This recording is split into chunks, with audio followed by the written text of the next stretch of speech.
E aí pessoal, tudo jóia, tudo tranquilo? Chegamos para mais uma videoaula aqui do nosso curso e olha só galera, nós vamos trabalhar geometria de posição, tá certo? Obviamente, quando eu falo de geometria de posição, eu estou falando aí da porta de entrada para a gente de fato começar a trabalhar geometria espacial, tá bom? E aí olha só, fica muito atento aos conceitos que eu vou tratar aqui, fica muito atento a alguns detalhes, algumas coisas, porque eu vou precisar naturalmente dessas coisas quando a gente estiver falando de geometria espacial, tá bom? Estiver falando dos sólidos em questão, tá bom? Pois bem, galera, eu gostaria de trazer inicialmente as posições relativas entre duas retas. Duas retas, elas podem ser ditas coplanares, tá certo? Ou não coplanares. Quando elas são coplanares, aí a gente tem algumas subclassificações. Por exemplo, a primeira delas é paralelas, tá bom? Duas retas são ditas paralelas quando elas estão no mesmo plano, obviamente, né? Eu já disse que elas são coplanares. E quando a interseção entre elas é vazia, elas não se interceptam, elas não se encontram. Então, nesse caso, eu tenho retas paralelas, tá certo? Essas duas retas aqui, ó, elas não se interceptam, elas não se encontram. E esse é o símbolo de paralelismo. R é paralelo a S, tá bem? Então, elas são coplanares, elas estão no mesmo plano, tá? É importante deixar isso claro. Ainda coplanares, duas retas podem ser ditas concorrentes. E elas são ditas concorrentes, pessoal, quando elas se interceptam num ponto. Quando elas têm uma interseção, tá? Elas se interceptam num único ponto aqui, tá? Elas são concorrentes, tá certo? Nesse caso, elas são concorrentes oblíquas, tá? E nesse outro caso, elas são concorrentes perpendiculares, que é quando justamente elas formam um ângulo de 90 graus, tá certo? Elas se interceptam num ponto, formando um ângulo de 90 graus, tá bem? Tranquilo, pessoal? Então fica atento aí, tá? É importante também destacar que duas retas podem ser coincidentes, tá? Uma é igual à outra, uma está sobre a outra, tá bem? Tá? Esse detalhe aí é importante deixar isso claro. Vamos fazer o seguinte, eu vou voltar aqui a imagem para a gente poder ampliar a tela e vocês olharem com mais nitidez, tá certo? Olha aí, tá certo? Retas paralelas. Elas não se interceptam, tá bom? Elas não se encontram, elas estão no mesmo plano, tá? E retas concorrentes, sendo concorrentes oblíquas ou concorrentes perpendiculares, tá bem? Tranquilo? Fica muito atento a isso aí. Beleza? Então essas são as posições relativas entre duas retas coplanares inicialmente. Mas eu posso também ter duas retas não coplanares. Quando elas não são coplanares, quando elas não estão no mesmo plano, nós dizemos que essas retas, pessoal, são retas reversas, tá? Duas retas são ditas retas reversas quando elas não estão no mesmo plano, tá? Por exemplo, a reta R está nesse plano aqui, ó, e a reta S está fora, tá certo? Calma, deixa eu explicar isso melhor, tá? Porque eu poderia tentar encontrar um plano em comum. Mas, por exemplo, olha só, essas duas retas aqui, ó, são retas reversas, tá? Aqui, ó, qualquer plano que contenha a reta azul não contém a reta roxinha, tá? Qualquer plano que contém a reta roxinha não contém a reta laranja, tá? Qualquer plano da reta laranja não contém a roxinha e vice-versa, tá certo? São retas reversas, tá? Beleza? Você pode tentar encontrar esse lance aí de retas reversas ou de retas paralelas, ou enfim, na sala da sua casa, tá? Na sala da sua casa ou na sua cozinha, você tentar enxergar nas arestas lá estabelecidas e tentar identificar ali quais são arestas reversas, quais são arestas paralelas, quais são arestas concorrentes. Tá bem? Tranquilo? Muito bem, muito bem. Então tá aí, pessoal, o nosso caso aí de retas reversas, tá? Beleza? Muito bem. Aí nós temos a posição também, pessoal, ainda continuando sobre posição relativa entre reta e plano, eu posso ter entre reta e plano agora, tá? Eu posso ter uma reta contida no plano, eu posso ter uma reta paralela ao plano, tá certo? E aí é importante destacar que uma reta ela é paralela a um plano quando ela é paralela a uma das retas do plano, tá certo? Eu posso ter uma reta secante ao plano. Eu tinha falado posição relativa entre duas retas, tá certo? E agora eu estou falando posição relativa entre reta e plano, tá? Então isso aqui é uma reta secante ao plano, ela fura o plano e toca num único ponto. Tá certo? Beleza? Tranquilo? Então calma, só para a gente poder se inteirar, tá certo? Eu vou voltar essas imagens aqui, vou voltar para outra, posição relativa entre duas retas, tá? Vou ampliar essa imagem, tá certo? Essas duas retas R e S são retas reversas, tá? Beleza? Nesse caso aí, a gente começa a perceber que eu tenho uma reta R, já para a gente fazer a transição, contida no plano alfa, e eu tenho uma reta S fora do plano alfa. Nesse caso, a reta S ela é paralela ao plano alfa, tá certo? Então, olha só, eu posso ter uma reta contida no plano alfa, eu posso ter uma reta paralela ao plano, e nesse caso você percebe que ela é paralela a uma das retas do plano, e eu posso ter uma reta secante ao plano. E quando ela é secante ao plano, ela fura o plano num único ponto. Tudo bem para vocês? Tranquilo? Fez sentido isso? Maravilha, maravilha. Importante deixar claro que se essa reta secante aqui, ela forma um ângulo de 90 graus, ela é uma reta secante perpendicular ao plano, ortogonal ao plano, tá certo? Beleza? Como é exatamente esse caso aqui que eu estou mostrando para vocês. Essa reta aqui, ela fura o plano, ela intercepta o plano e, além disso, ela forma 90 graus com o plano. Ela é perpendicular ao plano, tá bem? Tranquilo? Essa aqui é oblíqua ao plano, tá? Mais uma vez, eu vou ampliar essa tela para vocês, para poder isso aí ficar bem nítido para vocês, ficar bem claro, tá? Essa parte é bem mais tranquila, é mais uma parte aí conceitual, de trazer algumas identificações, algumas relações, enfim, tá? Muito bem. Muito bem. Além de posições relativas entre duas retas e posições relativas entre retas e planos, nós temos as posições relativas entre planos, tá? E aí, pessoal, é nítido que dois planos podem ser planos paralelos. Por exemplo, imagina o teto da sua casa, vamos supor que o teto seja horizontal, tá?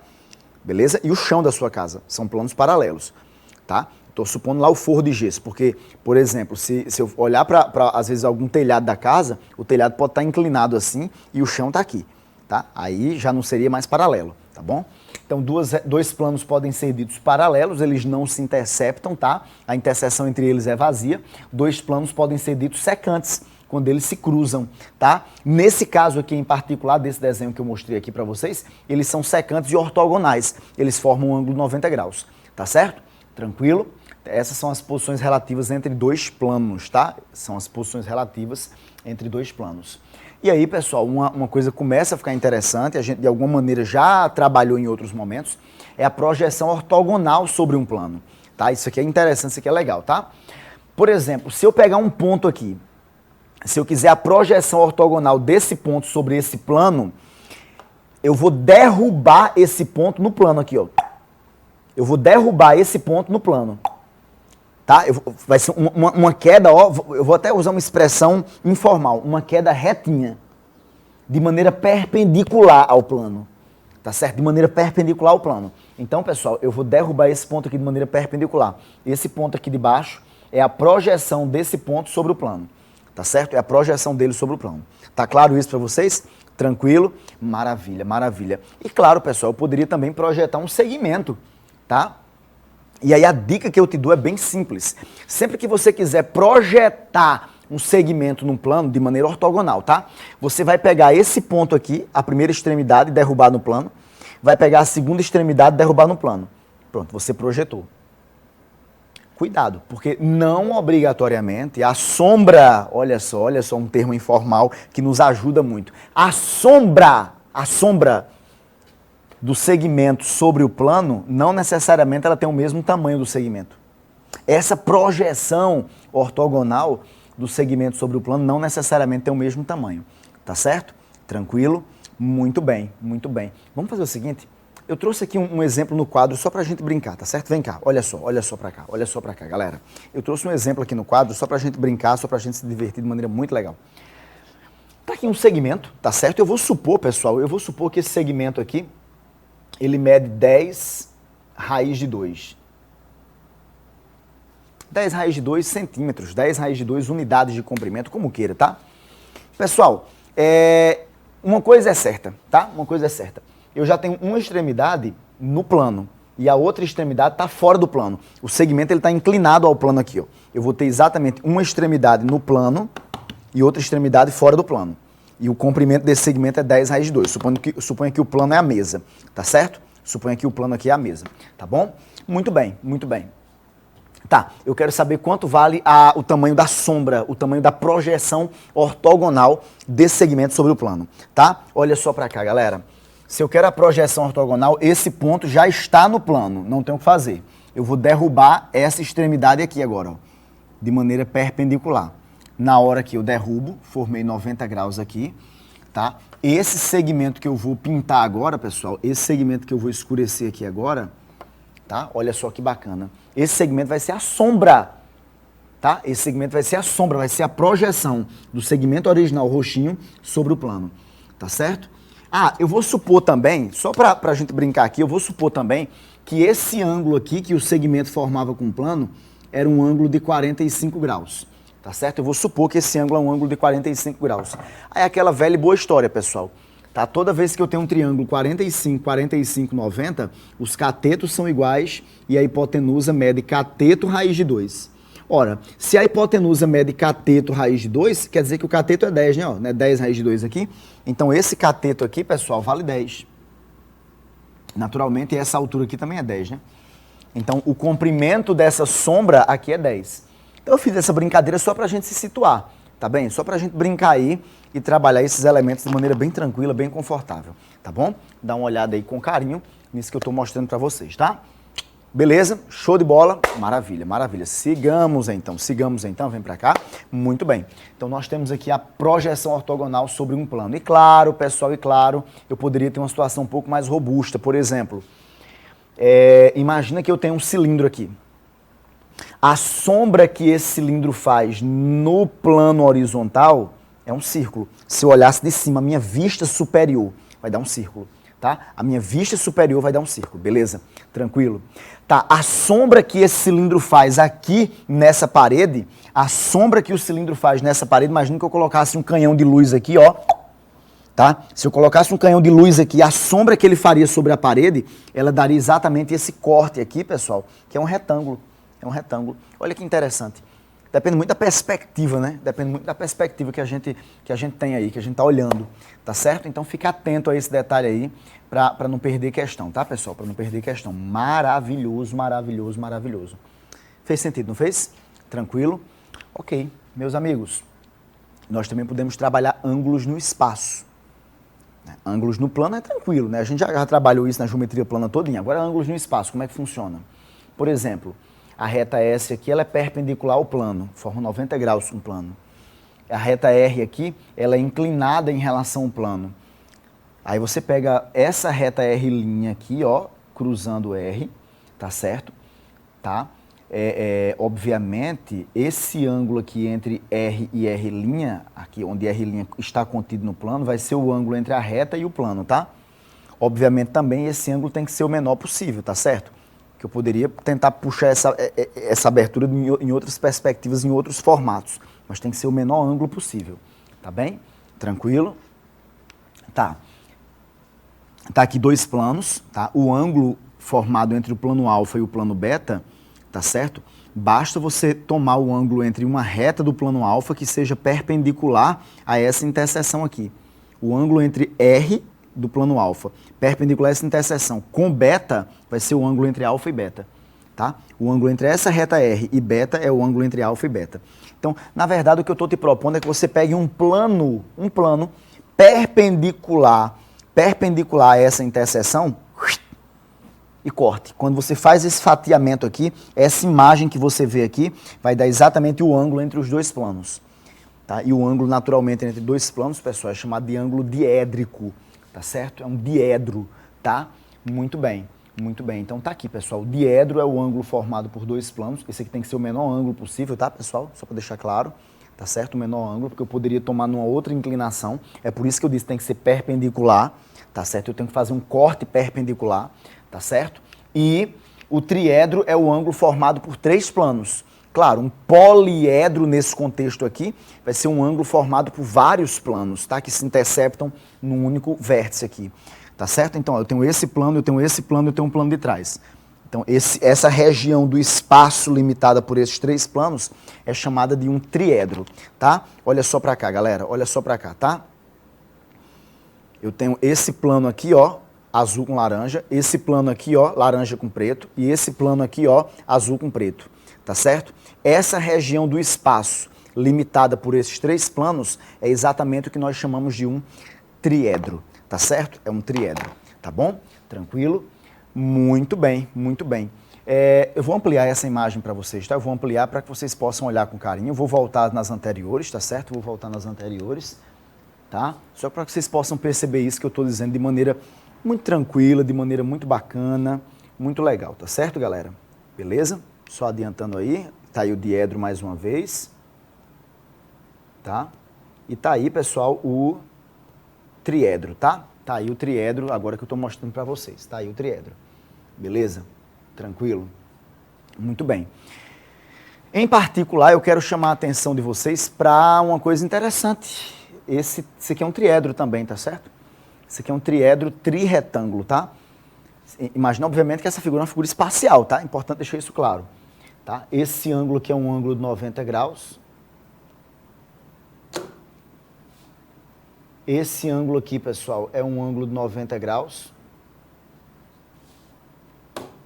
Saindo aqui, tá? E esse ângulo aqui do chão é um ângulo de 90 graus. E não gostei muito aqui não, deixa eu apagar. Sai aqui no chão, tá? No chão. Beleza? Esse aí é o famoso triedro trirretângulo, tá? Beleza? Por favor, não queira dizer, Ronaldo, a soma não era para dar 360, não. Não, eles não estão no mesmo plano, né?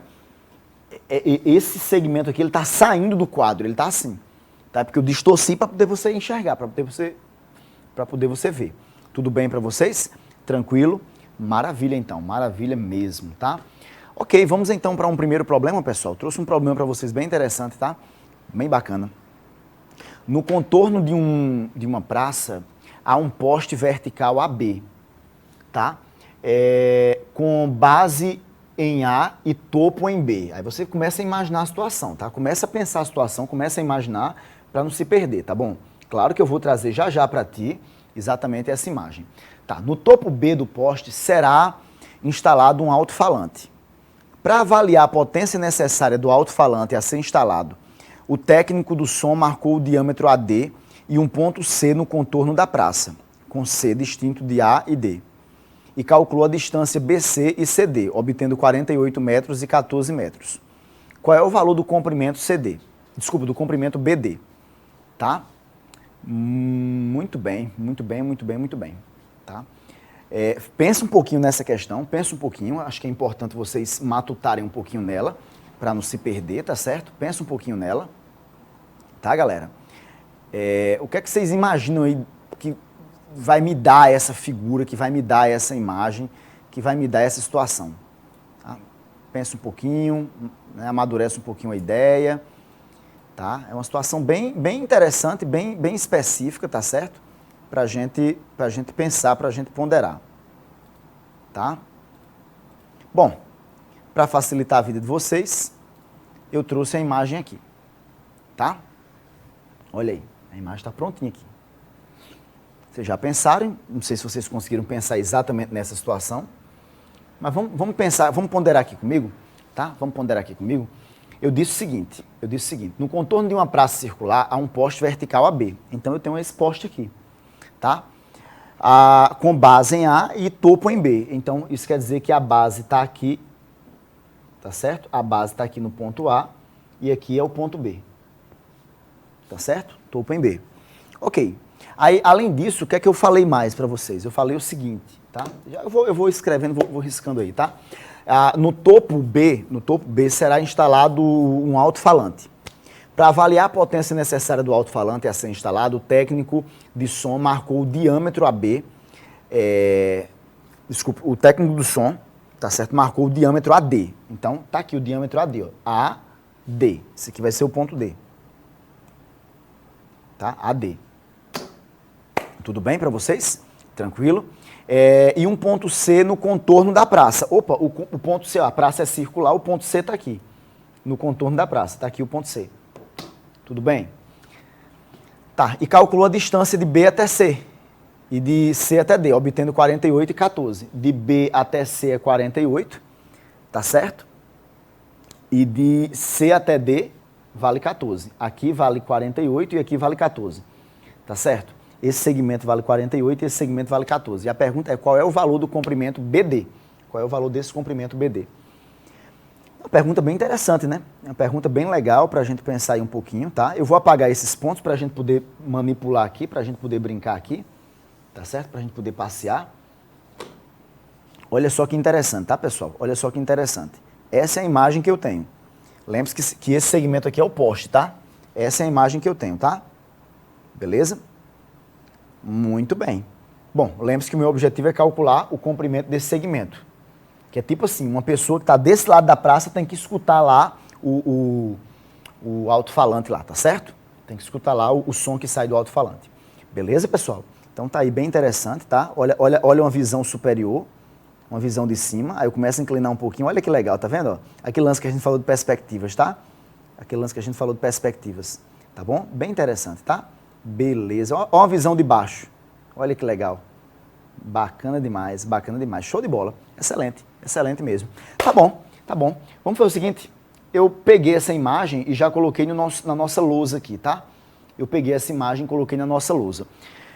Eu vou destacar os pontos aqui, tá certo? Só para ficar claro, aqui é o ponto A, aqui é o ponto B, tá certo? Aqui, ó, é o ponto C, tá bem? Aqui é o ponto D, tá? Que é o ponto D. Tá bem, pessoal? Tranquilo? Deixa eu só fazer uma marcaçãozinha aqui para vocês, tá? Deixa eu só fazer uma marcaçãozinha aqui para vocês, para evitar qualquer tipo de confusão. Pronto. Agora sim. Beleza? Então tá aí o meu segmentozinho bem bonitinho, para a gente não ter estresse, tá? Tá aí os meus segmentozinhos bem definidos. Pessoal, eu disse que o segmento BC mede 48, tá? O segmento BC mede 48. Então esse segmento aqui mede 48. Opa, aqui tá branquinho. Esse segmento aqui mede 48. E eu disse que o segmento CD ele mede 14. Tá? A grande sacada para essa questão, galera, é perceber o seguinte. Primeira coisa importante, tá? Primeira coisa importante é que esse ângulo aqui é um ângulo de 90 graus. Esse ângulo aqui, ó. Esse ângulo aqui também saindo é um ângulo de 90 graus. Esse ângulo aqui, ó, saindo desse triângulo ABC, tá certo? É um ângulo de 90 graus, tá certo? Se você parar para refletir um pouquinho, eu tenho uma circunferência, isso aqui é o diâmetro da circunferência, tá certo? E aí eu tenho um triângulo inscrito na circunferência. E toda vez que eu tenho um triângulo, o triângulo no caso ACD, que eu estou falando, tá? Toda vez que eu tenho um triângulo inscrito numa circunferência, tá? Cujo maior lado é o diâmetro, esse triângulo obrigatoriamente é um triângulo retângulo. Ou seja, esse ângulo aqui de dentro, ó, esse ângulo aqui de dentro é um ângulo de 90 graus. Esse ângulo aí, tá certo? Porque o triângulo ACD vai ser um triângulo retângulo, tá bem? Vai ser um triângulo retângulo. Beleza, Ronebson, entendi. Isso quer dizer, então, que o segmento CD, ele forma 90 graus com essa reta aqui. Então, se eu pensar, galera, nesse plano aqui, ó, nesse plano ABC, tá? Se eu pensar no plano ABC, se eu pensar nesse plano, tá? O que vai acontecer é que o segmento CD é perpendicular a ele. E se o segmento CD é perpendicular a um plano, ele é perpendicular a todas as retas do plano que passam por esse ponto. Se ele é perpendicular a todas as retas do plano que passam por esse ponto, galera, então, em particular, esse segmento, tá? Deixa eu só marcar aqui, isso. Esse segmento vai formar 90 graus com o segmento BC. CD forma 90 graus com BC. Em outras palavras, esse triângulo BCD, esse triângulo que está aqui inclinado, olha só, esse triângulo vai ser um triângulo retângulo. E para que eu encontre o valor de BD, é só aplicar o teorema de Pitágoras. Eu chamei BD, que é o que eu estou querendo, de x, e aplicando o teorema de Pitágoras, eu vou ter que x ao quadrado é igual a 48 ao quadrado, tá certo? Mais 14 ao quadrado. Tudo bem para vocês? Tranquilo? Isso quer dizer, então, que x ao quadrado é igual a 48 ao quadrado, pessoal. Aí eu teria que fazer conta, né, galera? Aí é continha para cima, não tem para onde correr. Tá, aí vamos fazer conta. 48 ao quadrado, deixa eu colocar aqui, deixa eu só afastar aqui, para a gente fazer essas continhas. Vou até afilar o lápis aqui, fica melhor. Tá? 48 vezes 48. 8 vezes 8 dá 64, né? Vai 6. 8 vezes 4 vai dar 32. 32 mais 6 dá 38. Tá? 4 vezes 8, galera. 4 vezes 8 dá 32. Vai 4 agora, né? Desculpa, vai 3 agora, né? Tá certo? 4 vezes 4, 16. 16 mais 3, 19. Tá bem? E olha só, galera. Olha só, aqui é 4. 8 mais 2 dá 10, vai 1, tá certo? 1 mais 9 dá 10, mais 3 dá 13, vai 1, e fica 2 aqui. Então, 48 ao quadrado dá 2.304, tá? Então, 48 ao quadrado dá 2.304. Mais 14 ao quadrado. 14 ao quadrado, pessoal, dá 196, tá? 14 ao quadrado dá 196, já adiantando a continha. E aí, pessoal, quando a gente faz essa soma, x ao quadrado vai dar quanto? Olha que delícia, galera. 96 com 304 dá 400, né? Então, 2.400 mais 100 dá 2.500. Qual é o número que é elevado ao quadrado a 2.500? Ora, galera, para com isso, é 50, né? Então, o x vale 50 metros. Essa distância que ele pediu vale exatamente 50 metros. Uma questão não trivial, tá? Uma questão não trivial, tá? É importante ficar muito atento a isso aí. Agora, a sutileza maior era perceber que CD seria perpendicular a BC também. Iria formar um ângulo 90 graus com BC também. Essa é uma situação um pouco mais sutil, um pouco mais delicada. Tá bem, pessoal? Então tá aí para vocês, tá certo? Essa é a resposta do nosso problema. Eu vou até ampliar essa tela para que vocês possam dar um print aí nessa imagem e anotar as soluções de maneira conveniente, tá? Beleza, galera? Muito bem, muito bem. É isso, meus amigos. Espero que tenham entendido, espero que tenham absorvido as ideias iniciais. É sempre importante dar uma lida no material, tá certo? Tentar entender os teoremas envolvidos, as relações envolvidas, tá certo? Mas isso aí vocês vão internalizando, porque não é para estar decorando meio mundo de coisas, não.